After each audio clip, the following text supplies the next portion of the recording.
जी, तो हुआ क्या था, हुआ ये था, लाइट ऑफ हो गई थी, अब हमने जनरेटर ऑन किया है। पाकिस्तान है, पाकिस्तानी होने के जो थोड़े से प्रॉब्लम्स, आजकल लोड शेडिंग स्टार्ट हो गई है ना, तो जनरेटर ऑन करने में थोड़ा सा टाइम लग गया। तो वहीं से कंटिन्यू करते हैं, और उन सब लोगों के लिए जिन्होंने अभी हमें ज्वाइन किया है, अगेन हम आज क्या करने जा रहे हैं, एक ऐसी जो है वायरस ही कहूँगी मैं इसको, डिप्रेशन का वायरस है, जिसने बहुत ज़्यादा डिस्टर्ब कर दिया, इस हद तक डिस्टर्ब कर दिया है कि लोग जो हैं वो सुसाइड अटेम्प्ट की तरफ जा रहे हैं। तो आज इसीलिए बात, सब जो मैसेज कर रहे हैं, सबसे बात करूंगी, सबके मैसेजेस पढ़ पढ़ के, और वो सबके रिप्लाई भी करेंगे। तो पहले जो है हम हमारे साथ जो साइकोलॉजिस्ट आज हैं उनको हम साथ लाइन पे लेते हैं, ताकि साथ साथ उनसे बातचीत शुरू होती है, मैं आप लोगों के कमेंट्स पढ़ना शुरू कर दूंगी, और एंड में जो 10 to 15 मिनट्स हैं आप सबके नाम भी लूंगी, आप सबके आंसर भी करूंगी, ठीक है। आप अगर कुछ उनसे पूछना चाहें आप भी पूछ सकते हैं। तो आज हम करने क्या जा रहे हैं, डिप्रेशन का जो रीज़न है, उसके बाद उसको डायग्नोज कैसे किया जाए, देन उसका ट्रीटमेंट कैसे किया जाए, और क्या है ये सारी चीज़, ठीक है। तो हम अपने साथ लेते हैं आप साइकोलॉजिस्ट को।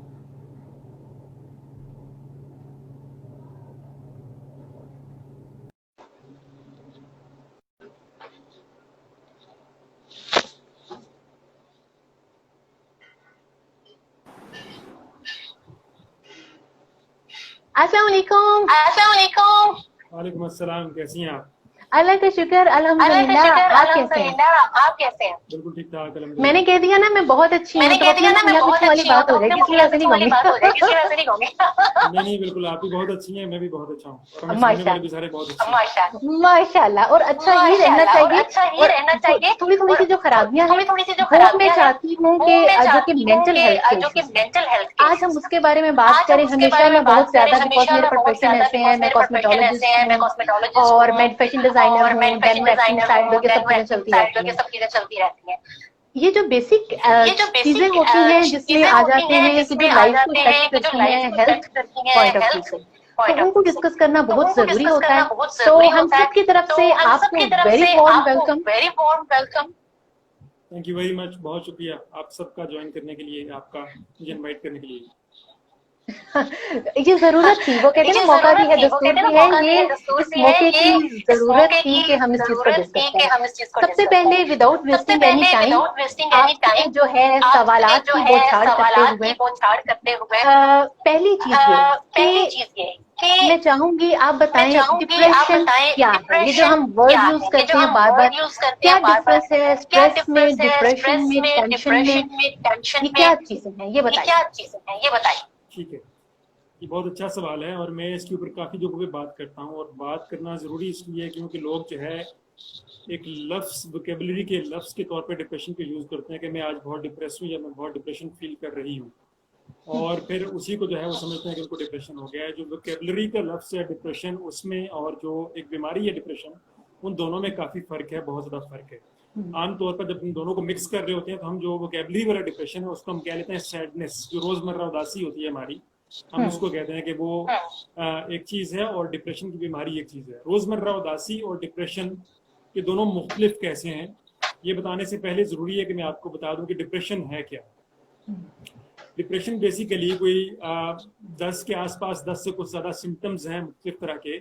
उन सारे सिम्टम्स में से 5 या उससे ज़्यादा सिम्टम्स अगर आपको 2 हफ्ते तक लगातार रहें, और उन्होंने आपकी ज़िंदगी के मुख्तलिफ एरियाज़ में, जैसा कि आपका सोशल एरिया, आपका ऑक्यूपेशनल एरिया, आपका फैमिली एरिया, या आपका एकेडमिक एरिया, इन एरियाज़ के अंदर जो है वो आपके लिए अच्छी खासी मुश्किल क्रिएट कर दी, और आपके लिए बैलेंस रखना जो है वो मुमकिन ना रहा हो, तो फिर हम जो है वो डिप्रेशन को एक मेंटल हेल्थ की फैसिलिटीज़ को प्रोवाइड करने वाले साहिब या साहिबा के पास जाके डायग्नोज करवा सकते हैं। फिर भी हम खुद से डायग्नोज नहीं कर सकते। अच्छा। तो मैं दोहरा देता हूँ दोबारा से आसानी के लिए कि 10 से कुछ ज़्यादा सिम्टम्स हैं जिनके अंदर नींद का डिस्टर्ब हो जाना, भूख का डिस्टर्ब हो जाना, वेट लॉस होना, बगैर वजह के आप खाना खा रहे हैं या नहीं खा रहे उससे उसका ताल्लुक ना हो, लेकिन आपका वेट लॉस हो रहा हो लगातार, जिसे नॉर्मल लैंग्वेज में कहते हैं उसको खाया हुआ लग नहीं रहा। हाँ जी। उसके बाद वेट लॉस के साथ साथ आपको बहुत ज़्यादा खाना शुरू कर देना, या बहुत कम खाना शुरू कर देना, या बहुत ज़्यादा सोना शुरू कर देना, या बहुत कम सोना शुरू कर देना। उसके अलावा हर वक्त लगातार परेशान फील करना, उदास महसूस करना, और वो चीज़ें जिनको आप पहले करते हुए इंजॉय करते थे, अब आपको लगे कि उनके अंदर किसी किस्म की कोई इंजॉयमेंट मौजूद नहीं है।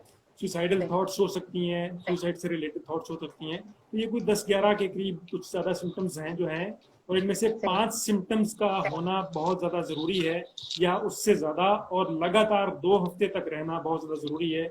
उसके बाद भी आप खुद से डायग्नोज मत करें, आप किसी मेंटल हेल्थ के प्रोफेशनल के पास जाकर उनसे अपने सिम्टम्स को शेयर कीजिए। वो इस चीज़ को भी बीच में मद्देनजर रखेंगे कि पिछले 2 हफ्ते में आपने कोई ड्रग तो नहीं ले ली जिसकी वजह से आप ये चेंजेस फील कर रहे हैं, या कोई मेडिसिन तो नहीं आप ले रहे जिसकी वजह से फील कर रहे हैं आप, या कोई और चेंज तो नहीं आया आपकी बॉडी के अंदर जिसकी वजह से आप ये फील कर रहे हैं। उन सारों को रूल आउट करने के बावजूद अगर ये सारी चीजें होंगी, ये पता चला कि इसको डायग्नोज नहीं किया जा सकता, खुद से डॉक्टर नहीं बना जा सकता, एक्सपर्ट नहीं बना जा सकता कि हमें ये हो गया और उसका ट्रीटमेंट। अच्छा, डिप्रेशन, आगे बढ़ने से पहले सैडनेस और डिप्रेशन के अंदर डिफरेंस आपकी इजाजत से क्लियर कर दूं, वो बहुत ज्यादा जरूरी है।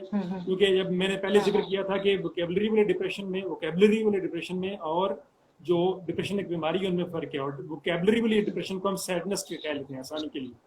सैडनेस ये है कि आपको फर्ज करें कोई लॉस होता है और उस लॉस की वजह से आप उदास फील करते हैं। मसलन जॉब चली जाती है, कोई बीमार हो जाता है, किसी अपने प्यारे की डेथ हो जाती है, हम उदास फील करते हैं। मतलब यू हैव अ रीजन, आपको उदास होने के लिए आपके पास एक ट्रिगरिंग फैक्टर है जो कि एक रीजन है, वो आपके पास मौजूद है। डिप्रेशन में ऐसा नहीं होता। डिप्रेशन में यू डोंट नीड रीजन, बस डिप्रेशन हो गया विदाउट एनी रीजन। आप बगैर वजह के भी लो फील कर सकते हैं। वो सैडनेस, डिप्रेशन वाली जो सैडनेस है वो आम सैडनेस से ऐसे मुख्तलिफ होती है कि आप बगैर वजह के भी लो फील कर सकते हैं, बगैर वजह के भी आपका मूड लगातार जो है वो लो हो सकता है, आप परेशान हो सकते हैं, उदास हो सकते हैं।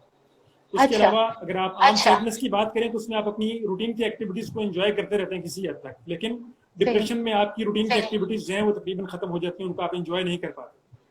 ठीक है, अब हम कैसे पता करें कि हमारे इर्द गिर्द कौन जो है वो डिप्रेशन का पेशेंट है? बिकॉज एक जो लेबल होता है ना, टैग होता है साइको होने का, वो सबको डराता है इस चीज को वोकल होने के बारे में, इस चीजें के बारे में डिस्कस करने के हम इतनी हिम्मत नहीं कर पाएंगे कि हम पे साइको का टैग ना लग जाए तो किसी को हम बताएंगे। तो कैसे जो साइंस हम किसी में देखें तो उसको हम डॉक्टर के पास ले जाएं?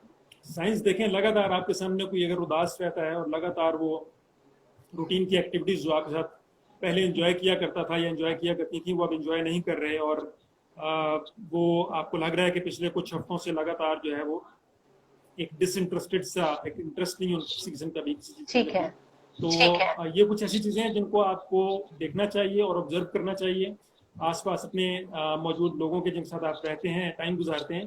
और अगर कहीं पे नजर आए तो आपको हल्का सा अपनी ऑब्जर्वेशन को बढ़ा देना चाहिए कि क्या वाकई आपकी ऑब्जर्वेशन दुरुस्त है। जब आपको यकीन हो जाए कि कुछ ना कुछ गड़बड़ है, जो रूटीन की चीजें थी, जो रूटीन की एक्टिविटीज थी, वो ये साहब या साहिबात नहीं कर रहे, तो फिर आपको उनको सपोर्ट करना चाहिए, उनसे बातचीत करने की कोशिश करनी चाहिए।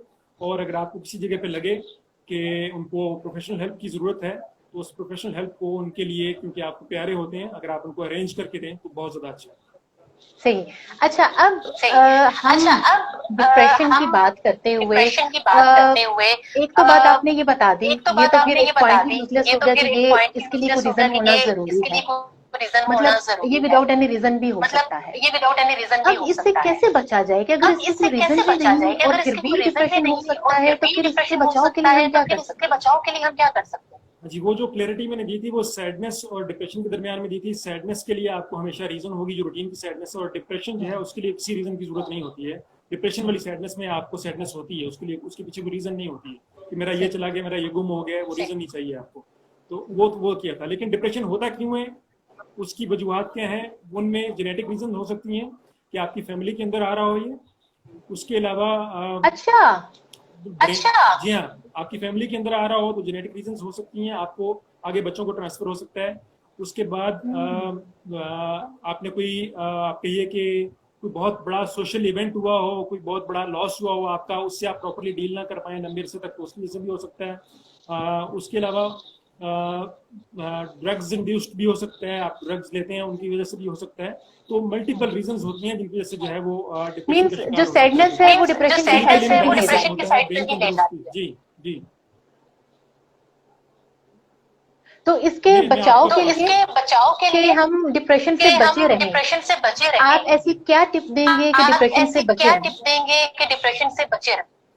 देखिए, पहली चीज तो ये है कि अपनी जो लाइफ है उसको सिंपल रखिए, और जितना सिंप्लिसिटी के ऊपर आप जोर दे सकते हैं, ये मैं किताब से पढ़ के नहीं कह रहा हूँ, अपनी जिंदगी में से गुजरने के बाद लोगों को बताता हूँ कि अपनी लाइफ को जिस हद तक मुमकिन हो सिंपल रखिए, और मेहनत कीजिए, आगे बढ़ने की तगदो भी कीजिए, अपने एम्बिशंस भी रखिए, लेकिन सिंप्लिसिटी को अपनी ज़ात के अंदर से मत जाने दीजिए। उसके बाद ऐसा नहीं है कि आप कुछ करके डिप्रेशन से बच सकते हैं। अगर आप जेनेटिकली प्रीडिस्पोज्ड हैं डिप्रेशन के सामने, मतलब जीन्स के अंदर था, तो आपको डिप्रेशन हो सकता है उसके बावजूद भी।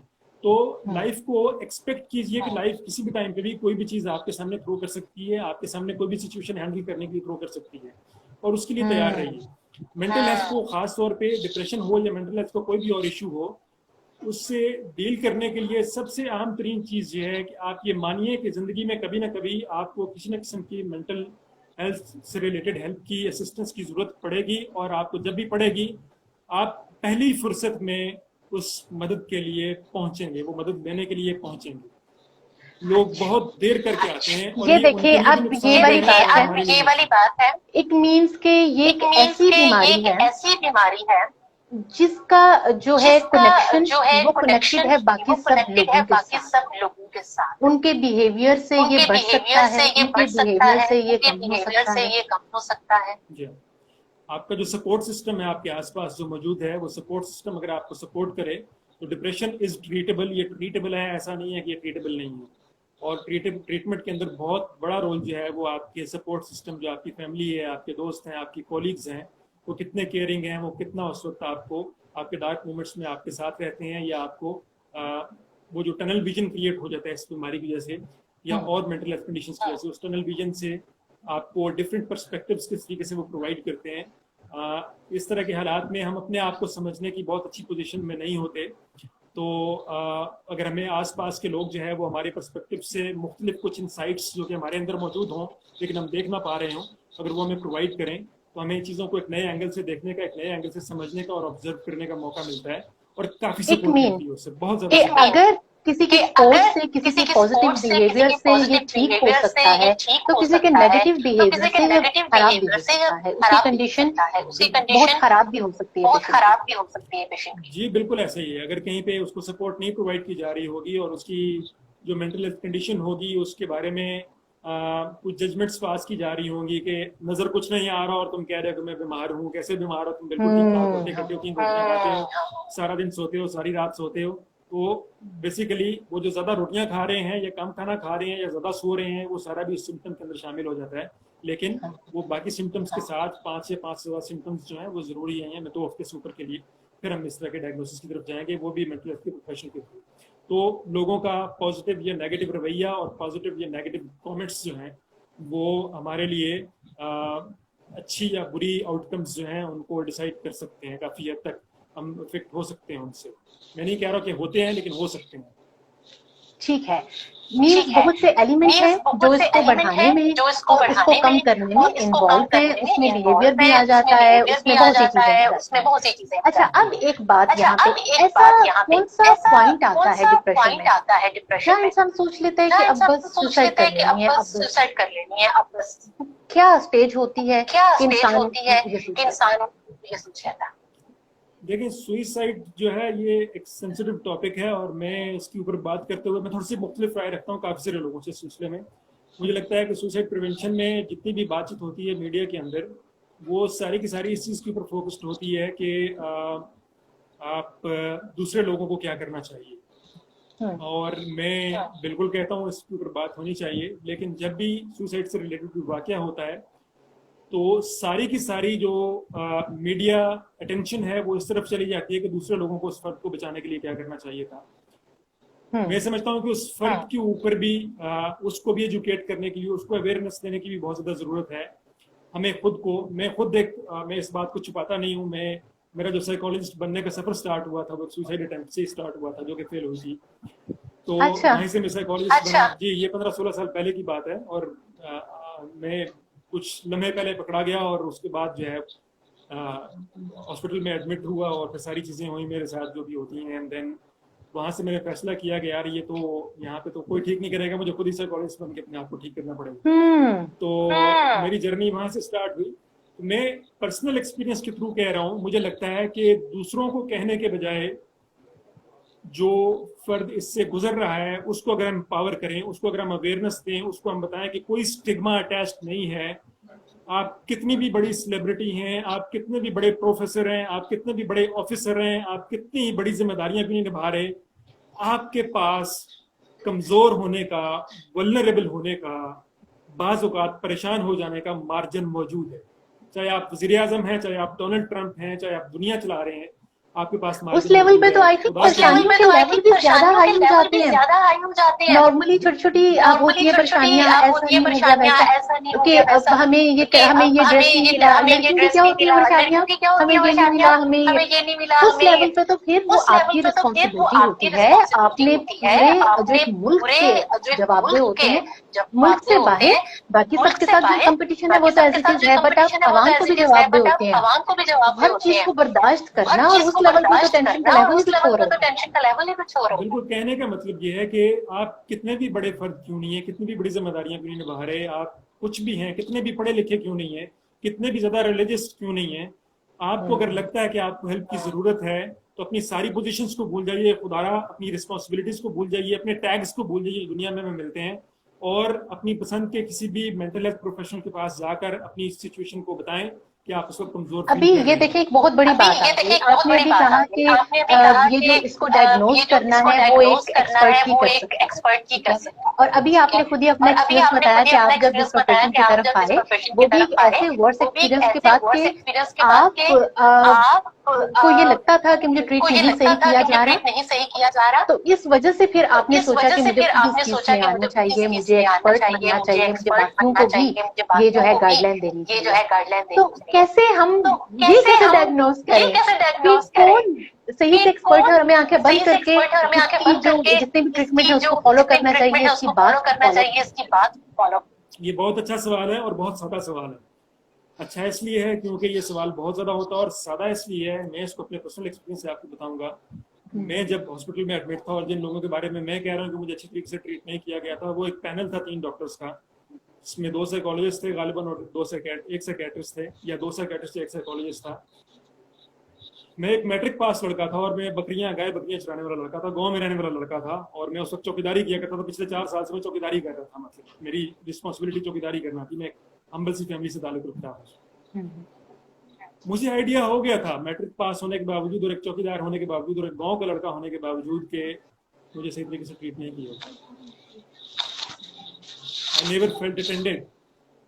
आप जब किसी भी ह्यूमन इंटरेक्शन में जाते हैं और आप जज्बाती तौर पर वल्नरेबल हुए होते हैं, मैं कहता हूँ कि थोड़े से कच्चे हुए होते हैं, जज्बाती तौर पर आपके फिल्टर्स डाउन होते हैं ईगो के कि मैं बड़ा मजबूत हूँ, सब कुछ खत्म हुआ होता है, तो फिर आपकी ऑब्जर्वेशन और अगले बंदे के अंदर से रखने वाली जो वाइब्रेशंस होती हैं, रेज होती हैं, उनको रिसीव करने का आपका जो एंटेना होता है वो बहुत ज्यादा जबरदस्त तरीके से एक्टिवेटेड होता है, और आपको पहले ही सेशन में पता चल जाता है कि क्या जेन्युइनली आपका थेरेपिस्ट आपको ठीक करने के लिए इंटरेस्टेड है या नहीं है। वो एनर्जी जो आप लेने आए हैं, कि आपको एनर्जी फील हुई है इस थेरेपिस्ट के साथ या नहीं हुई है।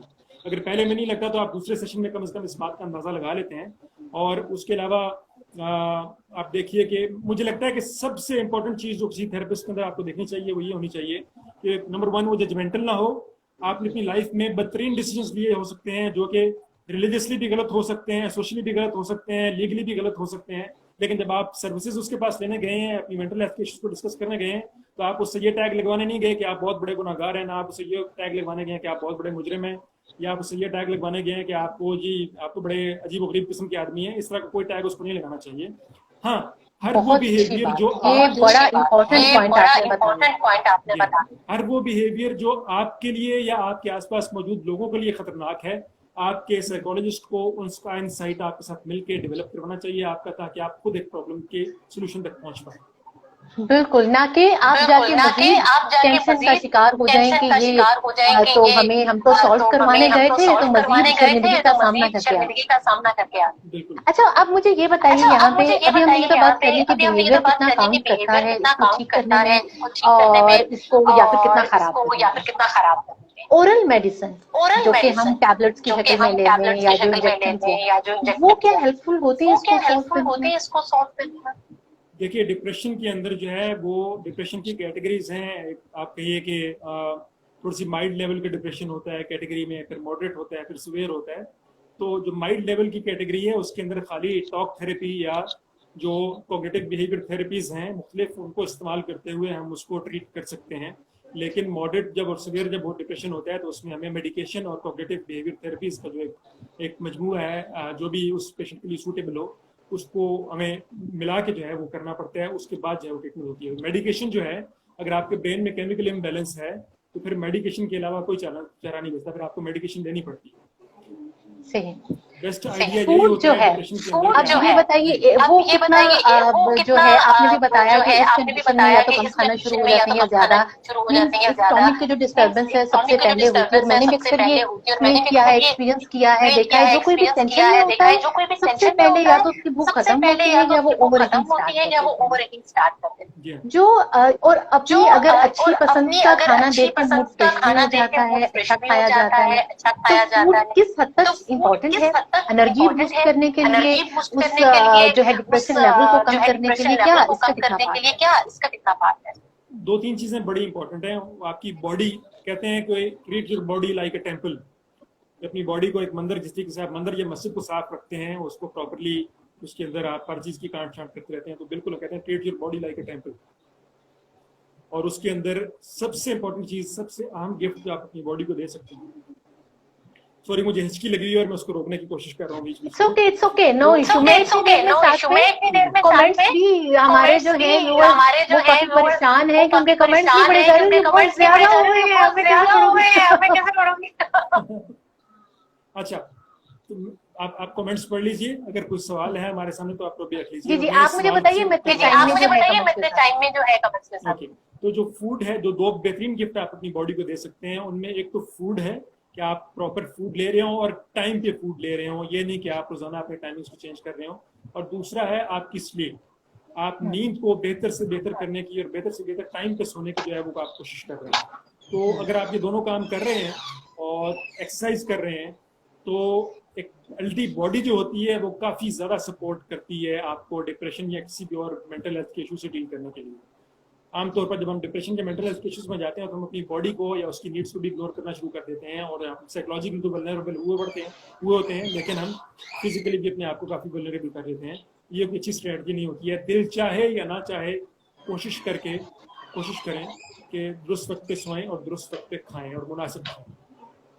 बिल्कुल ठीक। अच्छा, जो लोग पूछ रहे हैं कि आवाज डबल क्यों आ रही है, वो आई थिंक इस वजह से आ रही है कि बिकॉज आपके पास हैंडफ्री नहीं है, वो मेरी आवाज इसलिए वो 1-2 सेकंड का वो होता है डिले, बिकॉज हम एक प्लेस पे नहीं है, तो वो वहां से जो है, इसलिए वो मेरी आवाज जो है यहाँ से बोल रही है तो आपको आ रही है और फिर एक बार वहां से आ रही है। ठीक है, हाँ ठीक है। अच्छा, अब ये है कि जी जी जी मुझे डबल नहीं आ रही, सुनने वालों को आ रही है, तो उनसे माजरत, मेरे पास हैंड्स फ्री नहीं है सुनने वालों के लिए। कोई नो इशू, समझ में आ रहा है सबको, तो ये काफी।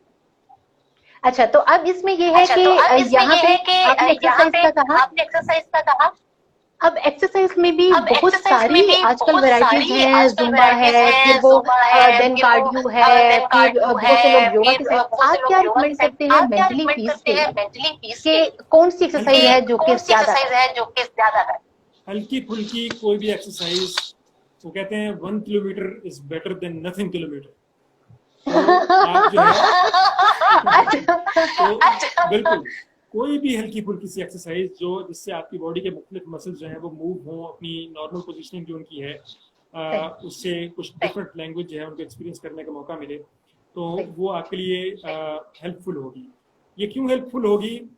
आपकी डिप्रेशन के अंदर या किसी भी और एंजाइटी के अंदर या किसी भी और मेंटल हेल्थ के इशू के अंदर आपकी बॉडी भी एक लैंग्वेज सीख लेती है। इस तरीके से आप एक होस्ट हैं, आप मेरे सामने अच्छा, अभी आपने जो कहा, आपकी बॉडी ने बतौर होस्ट जो है एक लैंग्वेज सीखी हुई है। आपको पता है कि आपको अपने फेस को कैसे यूज करना है, अपने शोल्डर्स को कहाँ पे रखना है, अपनी स्माइल को कहाँ पे यूज करना है, अपनी आंखों से कैसे खेलना है। तो उसी तरीके से हमारी बॉडी जब लंबे अरसे तक हैबिचुअली किसी नेगेटिव एक्सपीरियंस में जाती है तो हम उस बॉडी लैंग्वेज को, हमारे मसल्स जो हैं वो मेमोराइज कर लेते हैं। आपने ये बहुत अच्छी बात की और मैंने पहली बार किसी से ये बात सुनी है और मुझे इसलिए ये बात बहुत ज्यादा अथेंटिक लगी है बिकॉज मैंने फील किया है कि हमारी बॉडी खुद बताती है उसको क्या चाहिए। कभी उसको जब रेस्ट चाहिए उसको क्या चाहिए, ठंडा चाहिए, गर्म चाहिए, क्या चीज जो है वो उसको बेटर फील करवाएगी। तो सब अपनी बॉडी की आवाज सुने और उसको फील करें बिकॉज ये सारी गेम्स है फीलिंग की। मेंटल जो हेल्थ है वो डिपेंड करती है आपकी फीलिंग के साथ अटैच है। तो अपनी बॉडी को जब आप फील करेंगे, अपनी बॉडी की नीड्स फील करेंगे और ब्रेन भी बॉडी का पार्ट है, इस पे भी ओवर बर्डन ना डालें, इतना ही ज्यादा जो है वो ओवर बर्डन करके तो एंड में जो है अपना ही। अब इस सारी बात के बाद आप एक चीज पे और रोशनी डालें कि अभी ये जो कंडीशन है कोरोना वायरस है, बहुत से लोग हैं वो जॉबलेस हो गए हैं और वो बहुत ज्यादा टेंशन और यही टेंशन इनको लेके जा रही है डिप्रेशन की साइड पे। मैं बहुत ज्यादा पर्सनली मेरे साथ बहुत से लोग अटैच हैं और स्पेशली हमारी कम्युनिटी में जो डिसेबल्ड पर्सन हैं जो कि पहले ही इतना ज्यादा सफरिंग पीरियड में थे और वो ज्यादा इस चीज को फील कर रहे हैं। तो आप क्या उनके लिए सजेशन देना चाहेंगे, आप क्या कहना चाहेंगे कि वो किस तरह अपनी कंडीशन को खुद इस पे काबू पा सकते हैं? देखिए, इसके अंदर मेरा ख्याल है इसको 2-3 तरीकों से अप्रोच करना चाहिए इस सवाल को। पहले तो ये कि ये इसके अंदर हम सब के लिए सबक है कि हम अपनी लाइफ में जो कुछ कमा रहे होते हैं वो सारा का सारा लगाना जो है वो ज़रूरी नहीं होता, बल्कि ज़िंदगी में आने वाले अनएक्सपेक्टेड हालात के लिए हमें कुछ ना कुछ बचा के रखना चाहिए ताकि किस तरह के हालात पैदा हों तो हम उस पैसे के ऊपर जाके गिरें, उन रिसोर्सेज के ऊपर जाके रहें, बजाय इसके कि हम ज़मीन के ऊपर जाके गिरें अचानक से। तो एक तो चीज़ ये है। दूसरी चीज़ ये है कि आप जेन्युइनली इतना कमा पाते हैं जितना कि आप लगाते हैं, वो एक अलग सिनेरियो है और उसके अंदर आप मौजूद हैं कि इस वक्त आपने भरपूर कोशिश के बावजूद आप कुछ भी नहीं बचा पाए।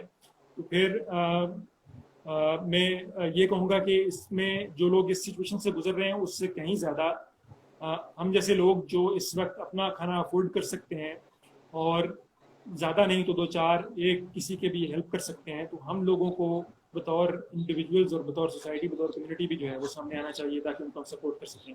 गवर्नमेंट ने भी कुछ प्रोग्राम्स जो हैं वो स्टार्ट किए हुए हैं। मैं अब कम से कम एक भूख से मरते हुए, भूख से परेशान फर्द को ये नहीं कह सकता हूँ कि आप पॉजिटिव सोचें। उनके लिए हमें खाने का बंदोबस्त करना चाहिए उन लोगों को जिनके पास खाना है। यहाँ पे एक बात ये आती है कि अभी हम बात कर रहे थे ना कि लोगों के बिहेवियर काउंट करते हैं इस बीमारी को बढ़ाने में, तो जो ये वाला बिहेवियर है अपनी ग्रोसरी शेयरिंग का, ये यहाँ पे बात निकला यहाँ पे, तो वाकई अगर इस चीज का हल ये है सिर्फ फीलिंग्स शेयर करना नहीं, आप अपनी जो है वो शेयर करें जो जिंदगी गुजारने को आसान बना दें, तो ये ऐसे भी सोल्यूशन निकल सकता है। बिकॉज हम इस नतीजे पे पहुंचे इस सारी बात के बाद कि डिप्रेशन का हल सिर्फ शेयरिंग एंड केयरिंग। आप सब जो है अपनी कम्युनिटी में देखें, अपने आसपास सब एक दूसरे का ख्याल रखें और कोई ऐसी बात करने से गुरेज करें कि जिससे किसी का दिल दुखता हो, दिल टूट जाता हो और दिल के साथ साथ दिमाग भी टूटता हो, बिकॉज दिमाग का भी सही रहना बहुत वही से शुरू रहता है। बिल्कुल ऐसे ही है जी। और सुसाइड के ऊपर मैं एक थोड़ी सी बात करना चाहूँगा। सुसाइड के जो इंडिकेटर्स होते हैं आपके आसपास को मौजूद, अगर सुसाइड करने लगा हो या करने का सोच रहा हो तो उसके कुछ इंडिकेटर्स होते हैं, उनके ऊपर हम सबको जो है वो नज़र रखनी चाहिए। पहली चीज़ ये है कि वो वर्बली कहना शुरू हो जाए। वर्बली वो 2 तरह की स्टेटमेंट्स देते हैं सुसाइड करने से पहले लोग, वो कुछ अर्सा पहले देना शुरू कर देते हैं ना, फाइनली वो सुसाइड कर लेते हैं। एक होती है एक्टिव स्टेटमेंट, वो कहते हैं कि एक होती है उसको हम कहते हैं एक्टिव स्टेटमेंट। एक्टिव स्टेटमेंट में वो कहना शुरू कर देते हैं आसपास लोगों को, यार मेरा दिल करता है कि मैं अपने आप को मार दूं, या मेरा दिल करता है कि मैं अपने आप को गोली मार दूं, या अच्छा तो अक्सर हम तो ऐसे लोगों को सुनते हैं और हम तो मजाक करते हैं, अच्छा ये बड़े आए अपने आप को मारने वाले। नहीं, अगर कोई परेशानी में कह रहा है और लगातार आप देख रहे हैं कि उसके जो सिम्टम्स हमने पहले शेयर किए हैं वो मौजूद हैं और उसके बाद वो बीच में ये वर्बेटिम भी है, ये वर्बल लैंग्वेज के अंदर बोल के कह रहा है कि मेरा दिल करता है कि मैं अपने आप को मार दूं, ठीक है, ये मैं अपने आप को मार दूंगा, तो ये एक्टिव लैंग्वेज शुमार होती है और ये बहुत ज्यादा खतरे में है। ये चंद दिनों दूर होते हैं, सिर्फ चंद दिन दूर होते हैं सुसाइड करने से, अगर ये रिपीटेडली कह रहे हो। एक पैसिव लैंग्वेज होती है, पैसिव लैंग्वेज में वो कह रहे होता है कि यार मेरा दिल करता है कि मैं सो जाऊं और सुबह जब मैं उठूं तो मैं उठ ही ना सकूं, मैं बहुत हुआ हूं, ये पैसिव लैंग्वेज है। इस पैसिव लैंग्वेज के ऊपर भी नजर रखनी चाहिए, ये भी एक इंडिकेटर है। फिर उनके इमोशनल जो है इंडिकेटर्स जो उनके ऊपर भी नजर रखनी चाहिए। अगर वो बहुत ज्यादा लो है, इंटरेस्ट नहीं ले रहे किसी चीज के अंदर भी, खाना नहीं खा रहे, नींद का ख्याल नहीं रख ले, आपको लग रहा है कि हर वक्त उदास रहते हैं, परेशान रहते हैं, एंग्जाइटी का शिकार रहते हैं और हर वक्त उनकी यही सिचुएशन है, तो ये भी इंडिकेटर्स हो सकते हैं। और फिर बिहेवियरल इंडिकेटर्स भी हो सकते हैं। तीसरे नंबर पे बिहेवियरल इंडिकेटर्स में अगर वो अपने आप को आइसोलेट कर लेते हैं, रोजमर्रा की एक्टिविटीज में शामिल नहीं होते, किसी से किसी किस्म को कोई कम्युनिकेशन नहीं कर रहे, कुछ भी बताने की अगर वो कोशिश कर रहे हैं उससे भी बात नहीं कर रहे, बिल्कुल ये अलग थलग हो गए हैं, तो ये कुछ बिहेवियरल इंडिकेटर्स होते हैं जिनके ऊपर नजर रखनी चाहिए। जब भी ये नजर आए, कोशिश करें कि उस फर्द के आसपास मौजूद रहें, उससे बातचीत करने की कोशिश करें, चाहे वो ना भी कह रहा हो, आगे से कुछ गलत भी कह रहा हो तो कोशिश करें बातचीत करें। अदरवाइज उसको प्रोफेशनल हेल्प को भी अरेंज करके दें और उसकी फैमिली जो उसके आसपास रहने वाले लोगों को भी एजुकेट करें कि ये फर्द जो है ये पोटेंशियली एक मुश्किल दौर से गुजर रहा है और इस वक्त उसको बहुत ज्यादा हेल्प की और सपोर्ट की जरूरत है। सही, बिल्कुल सही, ठीक है, बिल्कुल सही। बिल्कुल सही। अब इस सारी बात के बाद जो यहाँ पे सब लोग जो है कमेंट्स कर रहे हैं। एक मिनट, क्या हुआ? अच्छा, अब ठीक है? चलिए, मुझे एक्चुअली वो पता चल रहा है कि वो साउंड में जो है इको आ रहा है, वो मुझे बता रहे हैं सब, तो वो आई थिंक इसी वजह से है कि वो वहां से आवाज रिपीट होके आ रही है। मैं इंस्टाग्राम पे पहला सेशन कर रहा हूँ, मुझे कोई आइडिया नहीं है टेक्नोलॉजी। कोई बात नहीं, अगर आपको सबको समझ देखें, डॉक्टर साहब की बात समझ में आना ज्यादा जरूरी है। ठीक है, आई थिंक समझ में अगर आ रहा है, फिर वो इशू अगर रिपीट हो रही है मेरी आवाज तो अच्छी बात है, आप 2 बार मेरी बात सुन लेंगे, कोई मसला नहीं। और अगर जो है डॉक्टर साहब की बात सुनते, देखिए मैं आपको डॉक्टर साहब कहने के बाद मैं ये समझती, मेरा मानना ये है कि जो एक प्रॉब्लम को सॉल्व करते हैं, फिजिकल मेंटली हेल्थ को किसी तरह से सॉल्व करते हैं, वो डॉक्टर ही होते हैं। तो इसलिए हमें साइकोलॉजिस्ट कहा जाता है। जी सॉरी, मैं कहा हमें प्रोफेशनली क्लिनिकल साइकोलॉजिस्ट है वो कहा जाता है। कोई बात नहीं, आपको प्रोफेशनली वो भी कहा जाता है, मैं कहती अच्छा, अब इस सब के बाद हम इस नतीजे पे पहुंचे कि ये एक ऐसी चीज है, डिप्रेशन एक ऐसा प्रॉब्लम है कि जो अकेले खुद से इसको हल नहीं किया जा सकता। पहली बात तो ये, इसमें बहुत से एलिमेंट हैं, बहुत से जो है उसके अंदर हमारे फैमिली, हमारे फ्रेंड्स वो उसमें इन्वॉल्व होते हैं, और अगर ये चीज बढ़ती है तो इसकी जिम्मेदारी भी उन सब लोगों पे आती है जो कि क्लोज होते हैं। बिल्कुल, आपके आसपास लोग जो हैं वो उनका सपोर्ट बहुत ज़्यादा जरूरी है। और इसके बाद हमें इसका हल ये समझ में आया कि हम इसको अपनी रूटीन में एक्सरसाइज ऐड करके और हम जो है किसी से बातचीत करके, बेसिकली जो साइकोलॉजिस्ट एक ऐसे पर्सन होते हैं जो इस बात को समझते हैं, तो बजाय इसके कि एक्सपेक्ट करें अपने फैमिली फ्रेंड्स से वो इस चीज को सॉल्व करें, जाना चाहिए किसी ऐसे एक्सपर्ट के पास जो कि साइकोलॉजिस्ट में इस बात को समझते हैं और उन्हें एक अच्छी जो है सजेशन देंगे जिससे बाहर आने के लिए आपको हेल्प। बिल्कुल दुरुस्त वक्त पे जाइए, लेट मत कीजिए और कोशिश करें चीज़ों को खुद हल करने की, लेकिन आपको खुद पता होता है कि कहाँ पे चीज़ें आप खुद हल नहीं कर पाएंगे। जहाँ पे ये फील होना शुरू हो जाए फौरन से डॉक्टर के पास आएं। हमारे साथ बड़ी बदकिस्मती होती है, हमारे साथ बड़ा जुल्म होता है, मैं कहता हूँ साइकोलॉजिस्ट के साथ। वो जुल्म ये होता है कि लोग अपनी शादी तोड़ने का डिसीजन करने के बाद वैसे ही खाना टेक करने के लिए कि हम साइकोलॉजिस्ट के पास गए थे, डिसीजन दोनों साइड्स कर लेती हैं और वो फिर साइकोलॉजिस्ट के पास सेशन के लिए आते हैं कि हमें कपल काउंसलिंग का सेशन दे दें। और आप एक सेशन देते हैं और अगले सेशन में आपको बताते हैं कि हमने तो डिवोर्स कर भी दी है, क्योंकि वो फैसला पहले से कर चुके होते हैं। सुसाइड वाले लोग होते हैं, वो सुसाइड का पहले से फैसला कर चुके थे, वो सिचुएशन को वहां तक ले जा चुके होते हैं जहां से वापसी के लिए बहुत ज्यादा मेहनत की जरूरत होती है। वो फैसला कर चुके हैं, वो सिर्फ एक खाना टेक करने के लिए साइकोलॉजिस्ट के पास गए थे। बहुत देर से आते हैं, कहने का मकसद देर से बहुत देर कर दी, मेहरबान से आते तो देर नहीं करनी।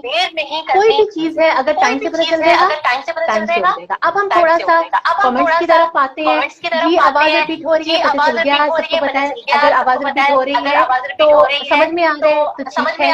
अच्छा, बाकी जितने सब लोग कह रहे हैं कि नाम लेना है, अब जितने भी सब है वो हेलो हाय सलाम सबको वालेकुम अस्सलाम। वालेकुम अस्सलाम। सभी जो है सबका सबके मैसेजेस सबका प्यार मिल रहा है यहाँ पे। सभी यही कह रहे हैं, सभी यही बेस्ट कह रहे विशेस हैं, दे रहे हैं बेस्ट विशेस और दे ये रहे कह रहे हैं हैं कि हम और ये फैन कह रहे हैं। हैं कि हम तो आप फैन हैं, फैन नहीं, तो आप आप हमारे आप फैमिली है, हमारे पार्ट ऑफ फैमिली है। फैमिली है, हम मतलब फैमिली है। आज यहाँ पे आने का मकसद ये यहाँ है पे कि आने का हम मकसद ये है कि आप हम सबकी चीजें जो आप है सबकी चीजें जो डायरेक्टली, है अगर आप चैनल पे डायरेक्टली, देखते हैं अगर तो आप आप बहुत चैनल पे देर से देखते पूछ हैं जा तो आप सकते बहुत हैं वो देर से चीजें। पूछ जा आप सकते हैं वो वन चीजें। साइडेड आप जस्ट सुन रहे वन हैं। साइडेड जस्ट यहाँ सुन मैं रहे कल से हैं। जितने भी मैंने अब यहाँ तक मैं कल क्वेश्चन से किए जितने हैं मैंने वो अब तक सब क्वेश्चंस किए हैं वो सब जो लोग हैं जो मुझे लोग इनबॉक्स हैं करते रहे मुझे हैं इनबॉक्स करते और रहे मेरे हैं साथ डायरेक्ट और इंटरेक्शन में मेरे साथ हैं, डायरेक्ट तो आई इंटरेक्शन में होप है, उन तो आई सबको होप आंसर मिल गया है। सबको आंसर मिल गया और है। आप सब लोग जो यहाँ और आप कमेंट्स सब में हैं लोग जो उनका यहाँ बहुत कमेंट्स में शुक्रिया। हैं उनका बहुत एंड शुक्रिया। में एंड आप में क्या मैसेज देना आप चाहेंगे क्या इन सब मैसेज देना देखने वालों चाहेंगे को? इन सब देखने वालों को? ऐसी बात कि जो ऐसी बात कि जो मिस कर रहे हैं लोग, और मिस आपका कर रहे पर्सनल हैं लोग और एक्सपीरियंस आप आपका देख पर्सनल चुके हैं एक्सपीरियंस आप देख एज अ चुके पेशेंट। हैं जब लोग आपके एज अ पास पेशेंट। आते जब हैं लोग तो आपके वो एक पास टॉप ऑफ आते द हैं लिस्ट तो एक वो चीज होती है टॉप ऑफ द जिसको लिस्ट वो एक चीज पहले होती है इग्नोर कर जिसको वो जाते हैं। पहले इग्नोर कर जाते हैं। आप अपना सवाल रिपीट कीजिएगा प्लीज, मैं नहीं सुन पाया हूँ। जी, आप जी, आप जो व्यूवर्स हमारे जो देखने वाले व्यूवर्स हैं हमारे उनको देखने क्या वाले मैसेज हैं देखना उनको क्या देना मैसेज चाहेंगे जो इनके देना लिए चाहेंगे जो इनके हेल्पफुल लिए हो, हेल्पफुल इनका हो, प्रॉब्लम सॉल्व इनका करने के प्रॉब्लम लिए, सॉल्व इनका करने ये के जो लिए, इनका ये जो डिप्रेशन का इशू है डिप्रेशन जो का कि आप इशू है बहुत जो ज्यादा कि आप नॉर्मली बहुत देखते हैं और ज्यादा लोग नॉर्मली उसको देखते हैं निग्लेक्ट और कर लोग जाते हैं उसको निग्लेक्ट और कर वो जाते हैं और इतना वो फोकस में नहीं। इतना फोकस में नहीं। मैसेज दोबारा से मैं रिपीट करूंगा जी कि अपनी ज़िंदगी को जिस हद तक मुमकिन रहे सादा रखिए। एम्बिशियस रहें, नए से नए गोल अचीव करें, अपनी ज़िंदगी में नए से नए गोल सेट करें, सब कुछ करें, लेकिन अपनी जहनी अप्रोच में सादा रहें। अपने आप को बहुत ज़्यादा सीरियस ना लें और ये ना कहें कि मैं कोई बहुत बड़ी टॉप चीज़ हूँ। आप आम सी चीज़ हैं और आप आम ही चीज़ रहेंगे, आप कुछ भी कर लें। मेरे टीचर हैं, वो कहते हैं आप दुनिया में कितना भी मर्जी बड़ा बुलबुला क्यों ना क्रिएट कर लें, आखिर पे उस बुलबुले को पॉप आउट हो जाना है। तो ये कोई मतलब बहुत ज़्यादा सीरियस लेने की ज़रूरत नहीं है अपने आप को, और कोशिश करें कि हल्का फुल्का सा रखें अपने आप को, गैर ज़रूरी बोझ मत उठाएं। गैर ज़रूरी बोझ ये होते हैं कि हम में से कुछ लोगों को, कुछ क्लाइंट्स मेरे पास आते हैं, वो कहते हैं कि पिछले कुछ अरसे से हमें लग रहा था कि हमें हर वक्त जो है ना पॉजिटिव देखना चाहिए, तो हमने अपनी बॉडी लैंग्वेज बड़ी सख्त कर ली, फिर हमारे पॉजिटिव देखने की कोशिश कर रहे थे और वो पॉजिटिव खेलते हुए जो है उनकी बॉडी को कई बीमारियां हो गई। तो आपकी अपनी बॉडी की जो नेचुरल फ्लो है ना, नेचुरल इमोशंस जो आप फील कर रहे हैं किसी भी सिचुएशन में, वो आप देने दीजिए, और ताकि आपकी बॉडी अपने नेचुरल फ्लो के अंदर रहे। फ्लो को तोड़िए और वो तभी होगा जब आप सिंपल लाइफ गुजार रहे हैं। सिंपल लाइफ का मतलब ये है कि यू डोंट वेयर मास्क। आप बहुत सारी सिचुएशन में मास्क पहनने की कोशिश नहीं करते, बल्कि उस सिचुएशन में जैसे हैं वैसे दिखाते हैं अपने आप। ये बहुत अच्छी बात। देखिए आप इस चीज को प्रोटेक्ट करने की कोशिश करेंगे, ऑब्वियसली उसमें वो टेंशन में आ जाएंगे ना। टेंशन में आ जाएंगे ना। और एक और चीज बड़ी इंपॉर्टेंट है, वो एक शेर है, मैं हमेशा सुनाता होता हूँ लोगों को, वो ये है कि गुनगुनाता जा रहा था एक फकीर, गुनगुनाता जा रहा था एक फकीर, धूप रहती है न साया देर तक। तो कुछ भी मुस्तकिल नहीं है, वाह, ना गम ना खुशी, कुछ भी मुस्तकिल नहीं है। तो मजा करें, एंजॉय कीजिए, दोनों चीजें जरूरी हैं।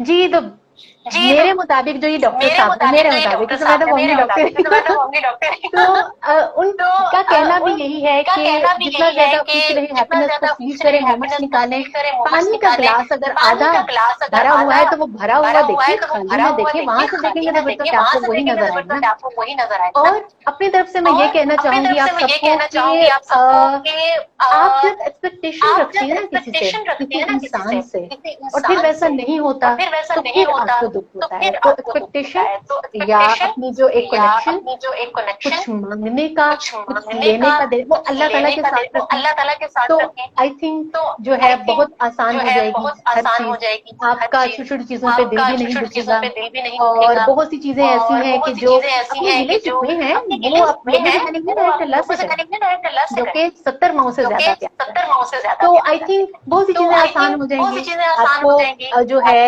बहुत इजी हो जाएगा अपनी लाइफ। तो मेरा तो यही कहना है सबको।